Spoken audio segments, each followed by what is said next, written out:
hate research projects. Having issues? Yes, I'm supposed to research pop culture and make a pictorial timeline for my history class presentation, and somehow I'm supposed to make sure I follow all copyright laws. I don't even know what that means. What don't you know? What pop culture is, or how to follow copyright law? Both? Really? Well, you can get books and websites to help you with pop culture information. That should be easy to find. Come with me and I'll try to explain how to follow copyright law. Thanks. I really appreciate it. Copyright law is really easy to understand. Anything someone has created, like a story, picture, or song, is protected. Protection from what?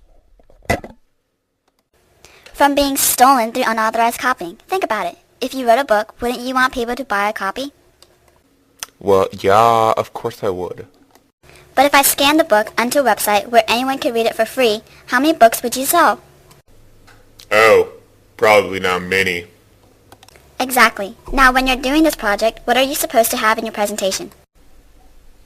I need a timeline using pictures from our decade, plus sensations. I'm sorry, plus what? Sensations. You know, show on the website or something. Oh, you mean citations? Whatever. Becky. Okay, let's get started. The first thing you have to do when you find pictures you want to use is determine if they meet the fair use guidelines. What are those? Becky. Fair use is the exception to copyright law. The law says you can't copy anything that was created by someone else if it has been produced in a way that can be seen or heard by others. So the law says you can't copy words or pictures. If I can't copy it, how can I do my project? Build a time machine to go take my own picture? Becky. Well, if you think you can have it built by next week, go for it. Anyway, if you need to use someone else's pictures, you have to ask yourself a set of questions. Depending on your answers, you might meet the fair use guidelines, and then you can use them. No problem. So what are the questions, Becky? First, why are you making the copies? Your answer has to be for teaching or learning, news reporting, critique, or parody. Since this is a school project, you meet this criterion for fair use. Cool! The next question is, what are you copying? Some things are more difficult to prove fair use than others. Photographs of pop culture items, people, and events should be fine. Copying a comic book, workbook, cartoon, or something else like those would be more difficult.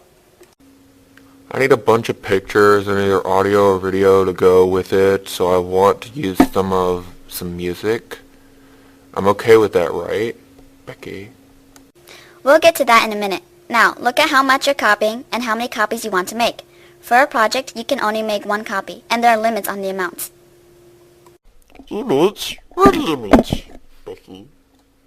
Well, the number of pictures from one artist, book, or website is one limit.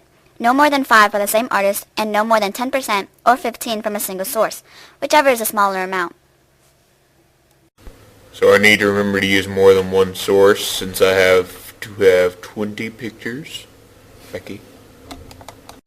Yes, other limits include the number of pages from a book or the number of words from a poem.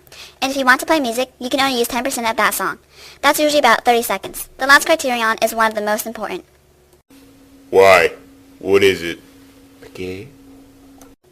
It has to be free. If a picture is for sale, you can't copy it for a project. The same goes with music, video clips, or anything else. When you claim fair use, you can't avoid paying the artist or author for their work.